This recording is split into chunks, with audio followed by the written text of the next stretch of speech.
All right, let's talk about Dolphins of Port Harcourt very quickly. And of course, I'll also allow you to see pictures of Dolphins. About this time yesterday, on Sports Tonight, we were talking about Dolphins. They were airborne from Port Harcourt to Lagos. And of course, you know that this show starts at 9 and ends just a few minutes before 10. And about this time, Dolphins were just getting into Lagos for a flight that was supposed to take off at about 9:30. Of course, without anybody, telling you it's not rocket science. Dolphins missed that flight. They missed that flight. But that is not where the story ends. The players of Dolphins also had to sleep right there at the airport because there was not enough funds. There was not enough funds for them to go rent some decent accommodation outside. They slept right there inside the airport. These are the pictures, Dumnodi, of Dolphins players sleeping, enjoying themselves, catching some nap. But you know, this is the epitome of planlessness, of not tidying things up. And it is not just the fault of the players. The players complained about disagreements over money with the management and threatened that they were not going to go for this game. And that was why they delayed. And they came here late, missed the flight, left Lagos about 3 p.m. today, and will be getting to Tunisia, hopefully 2 hours before the game. Just about 2 hours before the game. Against a club like Club African. Dumnodi, if they get a result that is outside a very heavy defeat, that's a miracle. The players don't look inspired if you see far from the place, but even though they're trying to show some kind of smile in their heart, they know there's nothing to play for. And you could see Jonathan Zikiye, the one wearing the cap, and you could see one of their key players, that's Victor Alegbe, Tijani Adamu, and the other one on the other side, which more look like the stubborn one, Pevesima. But it's 6 months, they've not been paid. They have salaries, outstanding wages, they have sign-on fees of last season, but there's still another issue with this player. Tackle for the trip. They said it was $1,300. Suddenly, somebody had the money, 500, and they said, "How can you? But you told us this amount you're supposed to pay. Why don't you tell us on time that this is what you're going to pay? Why allow us to believe this? Suddenly, you are telling us a different thing altogether." So that was the mix-up here. You could see Ishaq Alawi, Sandy Goose midfielder. And of course, you see that. If you are not looking close enough, you would think it's a Super Eagles of Nigeria. Because the jersey looks similar. The wear looks just like Super Eagles. Yeah. And you could see officials of Dolphins. Officials of Dolphins they're looking a bit confused because if you look at the airport, you discover that this looked very early in the morning or late in this morning. When they slept here, what do you expect? Well, because a lot of people who were walking around were thinking these are national team players. Only to discover that you just saw Dolphin FC in front of that. You could see some of the players just discussing their flight and looking at what else they will do for the club, whether they can show the commitment they've shown. And some of them have trending not to play that game. But I think that's not the best option for the players. Play the game, come back home, press for your demand. That's the best thing because you have to be professional with your job. At the end of the day, if you don't play this game, you have a bad record. Because some of these clubs, we are moving on to the next club, and they have this issue because this is cut across most clubs in Nigeria. And you have this issue. I know that these players are going to betray you. Why sign this player who have betrayed? It's not a matter of players betraying you.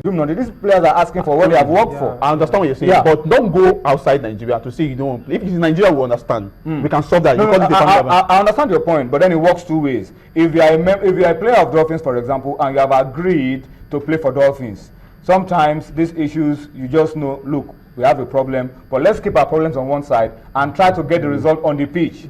Understand? It's a good example. But when it is 6 months, that's a long time. The team that won the Club Champions League ran on a very tight budget. The players, sometimes the players were not paid. A ton sensitive. They ran a very tight budget. They couldn't get players to play, but they went all the way to win. This was 2 seasons in 2012. They couldn't turn up for a game. They turned up for a game against Kaduna on the day of the match. Played with only 13 players, and the player was converted to a goalkeeper. That was 2012. 2015, they are African champions. So you know what I'm talking about. So we can run through this system and see if you are professional enough. What if those players have said, why come to Nigeria? Why not stay back? What would have happened? Okay, talk to us about it. And for me, I am not expecting too much from Dolphins. It will be fair enough if they are able to show up before the game kicks off. But any kind of delay in flight, because they are going to go to Dubai, have a stopover. Which almost 9 hours. Yeah, they have a stopover, and then from Dubai they connect to Tunis. Any form of delay connecting any of those flights, Dolphins will be walked over. And that will become another case of Heartland of Owerri when they went to Gabon, couldn't turn up and they were walked over. But let's just hope that somehow they are able to show up, maybe 2 hours or 1 hour to the game, and still put up a show and avoid embarrassing defeat. That, I think, is what Dolphins can get out of this game. But it's not looking good at all for Dolphins of Port Harcourt. Let's leave that on one side. Let's come to what has given us reasons to be happy, to rejoice. Everybody is happy talking about Nigeria's under-20 squad, the Flying Eagles, because those boys are playing champion football that gladdens your heart. Somebody says when you are watching the under-20 boys play, you watch them play with popcorn and ice cream because no tension, no heartbreak. They just go there, score those goals, even with 10 men, they get the job done. But Dumnodi, this weekend, we have already qualified for the World Cup. Yeah. We have already won the group, but they are playing for pride. But let's start by showing you fixtures of matches this weekend. Nigeria is in Group A, and Nigeria is playing Cote d'Ivoire in the last game. Nigeria already through to the World Cup. Congo, Senegal, and Cote d'Ivoire, any of those three still has a chance of crashing out or qualifying.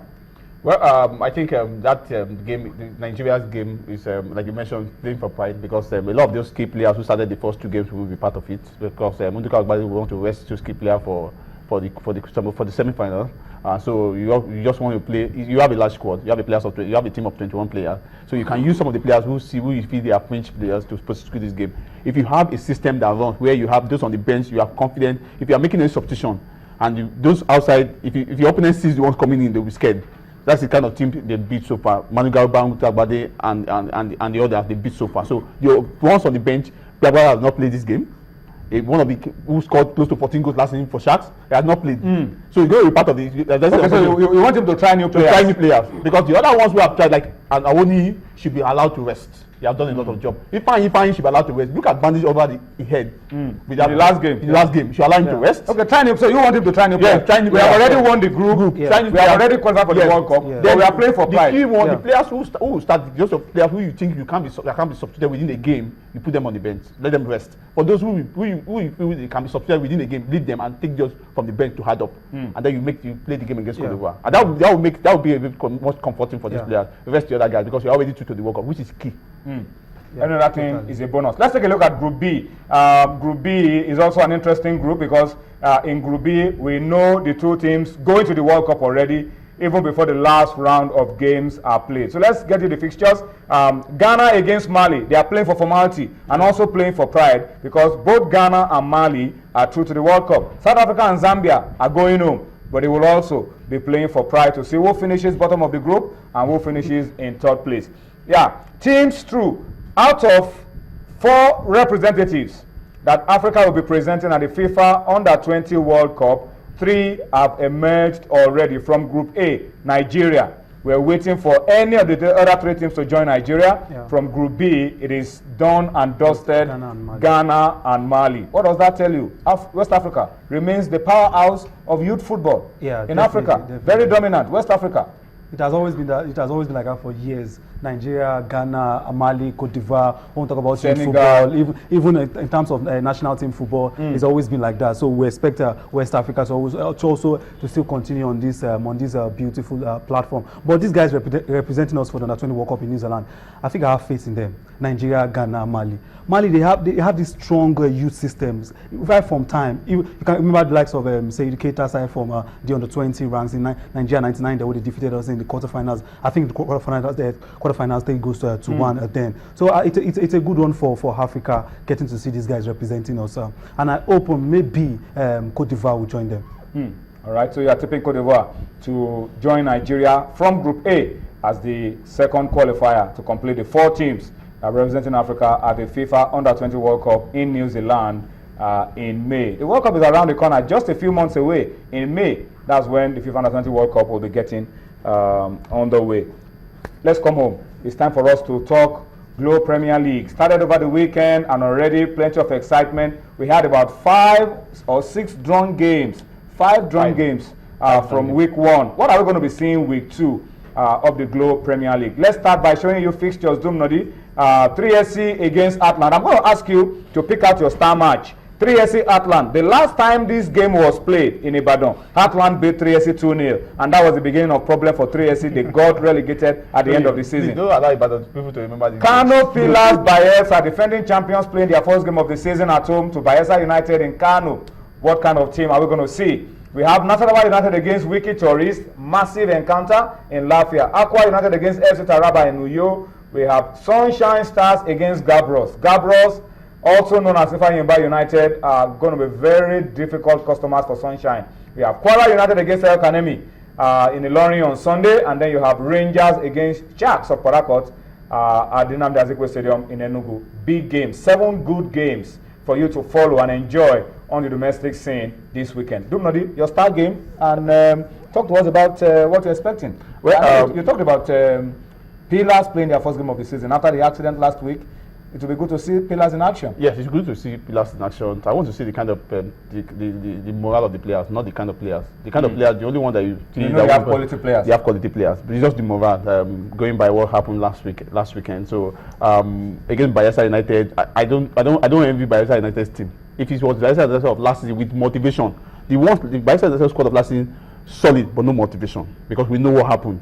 If it's Bayelsa United squad last season with motivation, I think they can give Pillars a run for their money. But if not, then I'm expecting a rejuvenated Kano Pillars side, a team that looks inside. They looks very motivated to play this game, and their fans recovering. That's a recovering team. Then the fans is going to be behind them. I hope Bayelsa will be ready for this, because their first game they played, they won 100 against Lobby Stars. They've not started well again. They're playing against a team that everybody feels the Kano Sani Abacha Stadium is becoming a hunting ground for Kano Pillars. So we're going to be expecting fireworks. I hope Bayelsa will turn up for that. We turn up well for that game, and try to get well. They have a coach who is experienced on. Rabiu Ali. They are going to. No Gambo will not be there. For 8 weeks. I hope Umbong Ekpai, one of the key player, is fit for the. Then Ruben Ogbunaya, but if he's not going to be part of it, they have a defense line that can hold their own. They have a goalkeeping department that can hold their own. They have a midfield where you have the stalwart still available, Rabi Ali. They still have an attack line where you have a player like Christian Obiozo. You have a player like Adamu Haksand.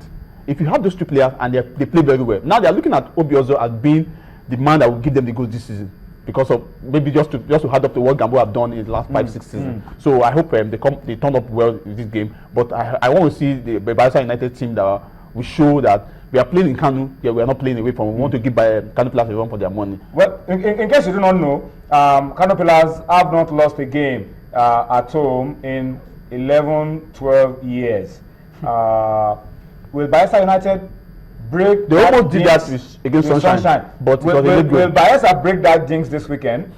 Let's wait to see what will happen at the end of the day. But anything can happen in football. But let's keep our fingers crossed and see if that record will survive this new season.